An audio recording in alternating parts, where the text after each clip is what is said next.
যুক্তরাষ্ট্রের সঙ্গে সামরিক সংঘাতের আশঙ্কায় নিজেদের আকাশসীমা সাময়িকভাবে বন্ধ ঘোষণা করে ইরান।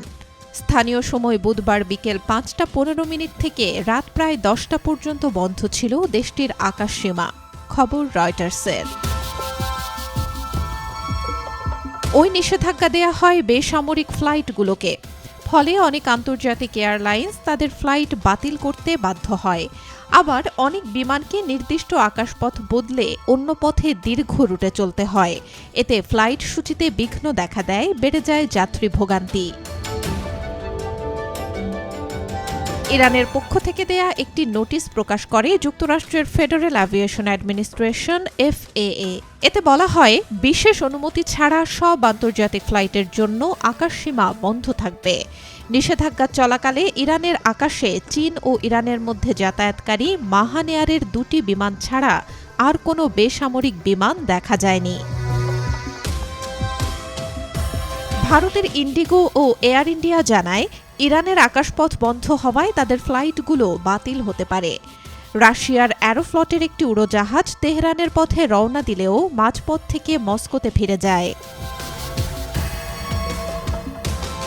ইরানে চলমান সরকার বিরোধী বিক্ষোভ ঘিরে দেশটিতে যুক্তরাষ্ট্র হামলা চালাতে পারে বলে আশঙ্কা করা হচ্ছে।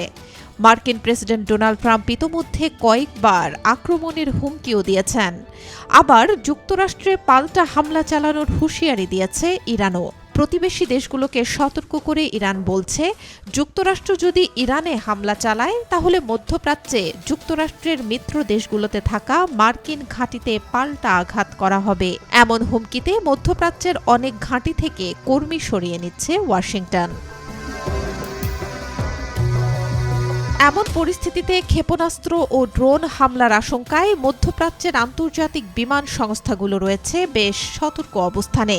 জার্মানির বিমান সংস্থা লুফথানসা ও ইতালির ITA এয়ারওয়েজ জানায়, আপাতত ইরান ও ইরাকের আকাশপথ এড়িয়ে চলছে তারা। এছাড়াও তেল আবিব ও আম্মানে রাতের পরিবর্তে দিনে চলবে ফ্লাইট।